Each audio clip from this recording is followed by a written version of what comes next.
It is time to introduce our first potentially controversial idea about healthy relationships here on the Awkward Pause. I want to make the claim that a couple cannot have a truly healthy relationship if they are still subject to their old nature. Now, what do I mean by that? Full confession, I am a quirky Christian. One of the teachings of the New Testament says that humanity is subject to one of two natures.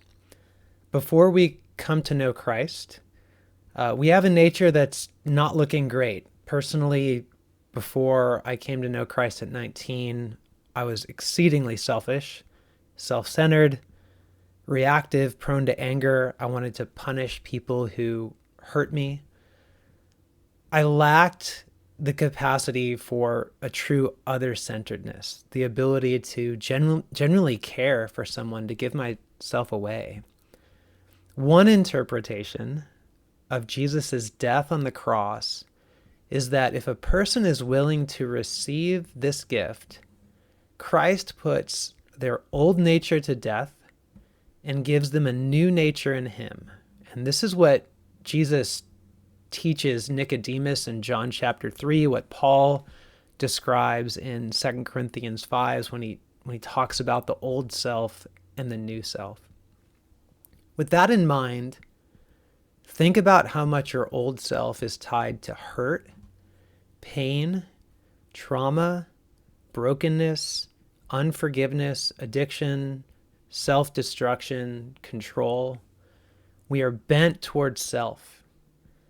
The Desert Fathers, one of the earliest Christian monastic communities, had a saying, "Dust and ashes that I am, I love sin." And all of this stems from our old nature. When a person comes to know Christ, however, they receive a new nature, one that is already here, but not yet fully realized. Now, what do I mean by that? When a person comes to know Jesus, they're given a new nature, but they're still tempted to fall back into old habits.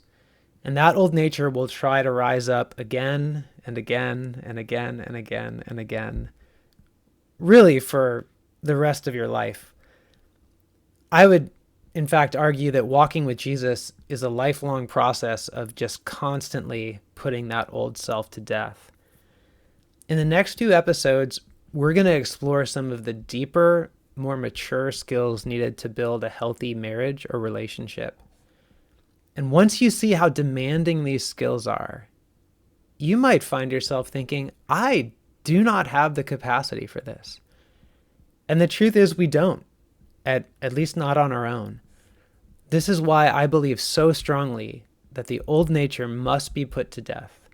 You must receive a new nature in Christ and spend a lifetime cultivating it into something truly life-giving, where you can love, where you can care, where you can give yourself away, where you can practice other-centeredness. Otherwise, you're just going to be subject to a nature that is just bent toward self and hurt and all of the baggage that we know we carry.